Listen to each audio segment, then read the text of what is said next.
Chapter 1. What Lies Beneath. In the vaults of the manuscriptorium, the live plan of What Lies Beneath was unrolled on a large table. Lit by a bright lantern that hung above the table, the large and fragile sheet of opalescent magical paper lay weighted down by standard manuscriptorium paper weights, squares of lead backed with blue felt.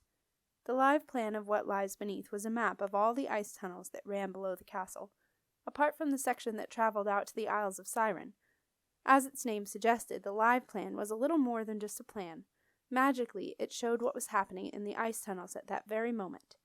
Gathered around it were the new chief hermetic scribe, Beetle, Romilly Badger, the inspection clerk, and Partridge, the new scribe of maps.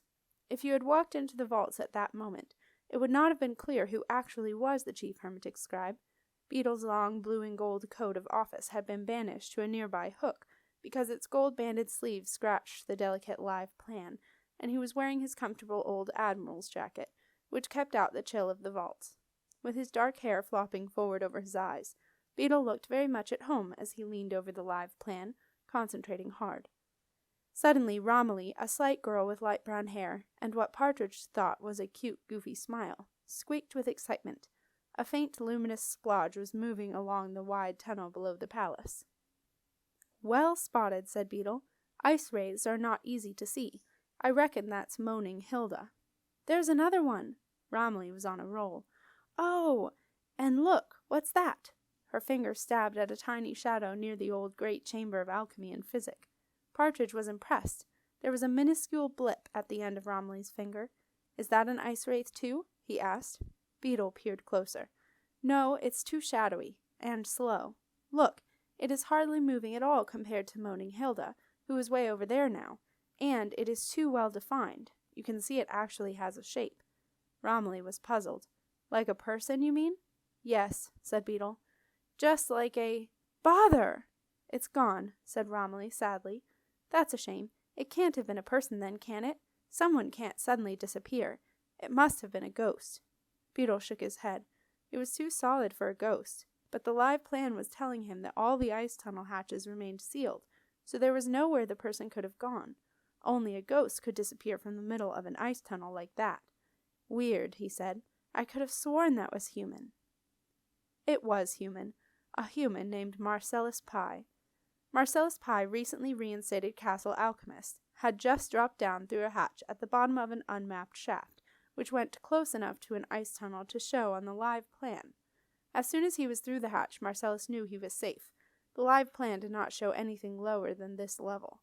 A pole with footbars led down from the hatch, and Marcellus climbed down it with his eyes closed. He reached a flimsy metal platform and stood, not daring to open his eyes, not believing that after nearly 500 years he was back in the chamber of fire. However, Marcellus did not need to open his eyes to know where he was. A familiar metallic sweetness that found its way to the back of his tongue told him he was back home, and brought with it a flood of memories. The tear that had run up from the base of the cauldron, the sharp crack of the splitting fire rods, and the heat of the fire as it spun out of control. Swarms of Drummonds working ceaselessly trying to contain the damage. The smell of burning rock as the flames spread beneath the castle, setting the old timber houses alight. The panic, the fear as the castle threatened to become a raging inferno. Marcellus remembered it all. He prepared himself for a scene of terrible devastation, took a deep breath, and decided to open his eyes on the count of 3. 1, 2, 3! A jolt of surprise ran through him. It was as if nothing had happened. Marcellus had expected black soot to cover everything, but there was none. Quite the reverse.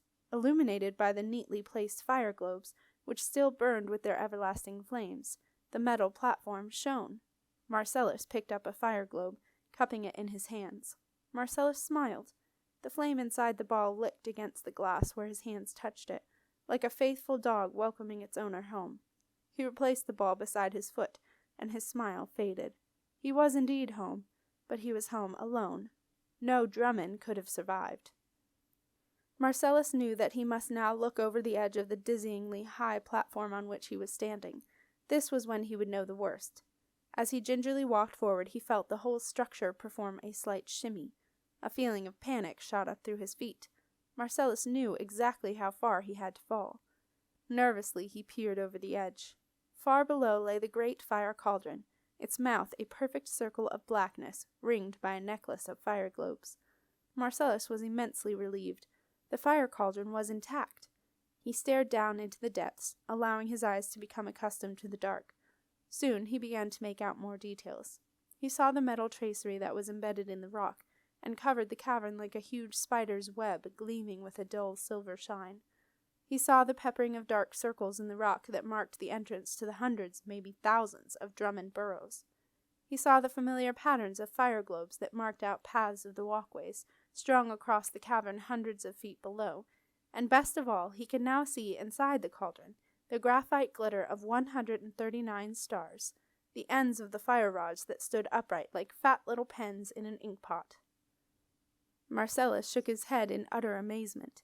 He had found his fire chamber cleaned, repaired, neatly put in mothballs, and by the look of it, ready to go. The Drummonds must have survived much longer than he had realized. They had worked so hard, and he had never even known. Something caught in his throat. He swallowed hard and wiped his eyes. Suddenly Marcellus experienced what he called a time slip, a flashback to all those years ago when he had been standing on the very spot where he was now. His loyal Drummonds are swarming around him. Julius Pike, extraordinary wizard and one-time friend, is on the upper platform, yelling above the roar of the flames.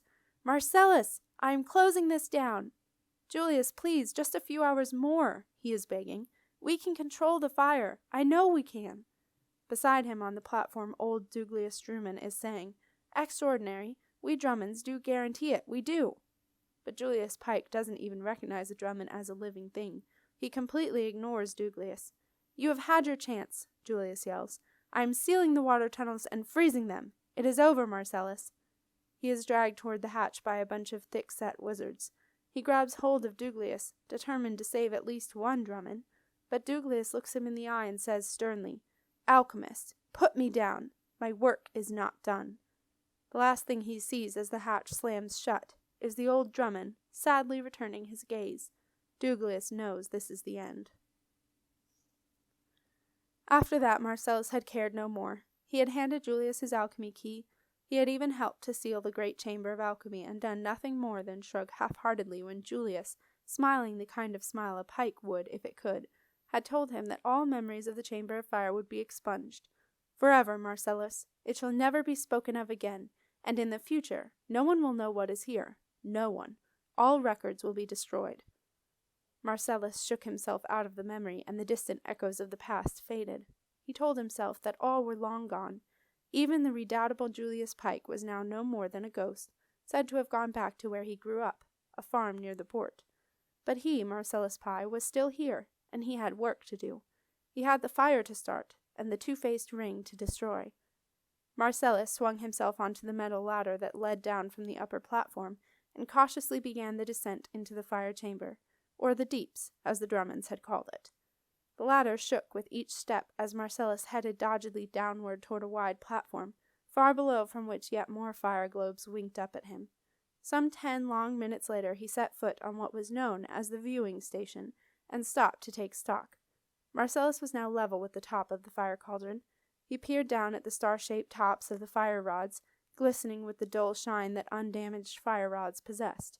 The last time he had seen them they were on fire, disintegrating before his eyes, and now— Marcellus shook his head in admiration. How had the Drummonds done it? A narrow walkway known as the inspection circle ran around the rim of the cauldron. It was made of metal lattice, which Marcellus could see had been repaired where it had buckled in the heat. Very carefully he stepped down onto it, holding tight to the guardrails on either side. From his tool belt he took a small hammer, known as a drummer, and clasping it tightly he set off. Every few paces he stopped and tapped the metal rim of the fire cauldron, listening intently. To his ears it appeared to be sound, although he knew his hearing was nowhere near as acute as it needed to be for the job. This was what the Drummonds had done all day, all night, all the time. They had swarmed over the cauldron, drumming with their tiny hammers, listening to the sounds of the metal, understanding everything it told them. Marcellus knew he was a poor substitute for a Drummond, but he did the best he could. After walking the inspection circle, he returned to the viewing station, knowing that he could put off no longer the thing he had been dreading the most. He must go down to the floor of the chamber of fire. A flight of curved metal steps wound their way around the belly of the cauldron down into the dimness below, which was lit by a few scattered fire globes. Slowly, Marcellus descended into the depths, and the smell of damp earth came up to meet him. On the bottom step, he stopped, gathering the courage to step onto the ground. Marcellus was convinced that the cavern floor must be strewn with the remains of the Drummonds, and he could not bear the thought of crunching their delicate little bones like eggshells underfoot. It was some minutes before Marcellus stepped off. To his relief, there was no sickening crunch. He took another step, on tiptoe, then another, and felt nothing below his feet but bare earth. Carefully, Marcellus tiptoed around the base of the cauldron, tapping it with his hammer, listening, then moving on. Not once did he tread on anything remotely crunchy. He supposed that the delicate bones had already turned to dust. After a circuit of the underside of the cauldron, Marcellus knew that all was well. It was now time to begin the fire. Back on the viewing station, Marcellus headed off along another frighteningly flimsy walkway that strung out across the cavern, 30 feet up. He walked cautiously, glad of the light from a corresponding line of fire globes placed on the ground. At last he arrived at a chamber burrowed into the rock face at the back of the cavern, and stepped inside. He was back in his old control room. Below the coating of hundreds of years' worth of dust, Marcellus could see that the walls had been repainted white, and everything shone. There was no sign of the greasy soot that had covered everything. Marcellus walked across to the far wall where, beside a line of iron levers, there was a large brass wheel set into the rock. Taking a deep breath, Marcellus grasped the wheel. It moved easily. As he slowly turned it, Marcellus could feel the slip and slide, the clunk and the thunk of the chain of command, which reached up through the rock into the depths of the underflow. Somewhere far above him, a sluice gate opened. A great gurgle echoed around the sooty darkness of Alchemy Quay, and the sluggish waters began to move. Marcellus felt the rumble inside the rock face of the tumbling water, as it poured through ancient channels and began to fill the reservoir deep within the cavern walls. Now Marcellus turned his attention to a bank of 21 small wheels further along. Once the fire was begun, he must have a way of getting rid of excess heat. In the old days, the heat had been dispersed through what were now the ice tunnels, and used to warm the older buildings of the castle. Marcellus had given the current extraordinary wizard, Marcia Overstrand, his word that he would preserve the ice tunnels.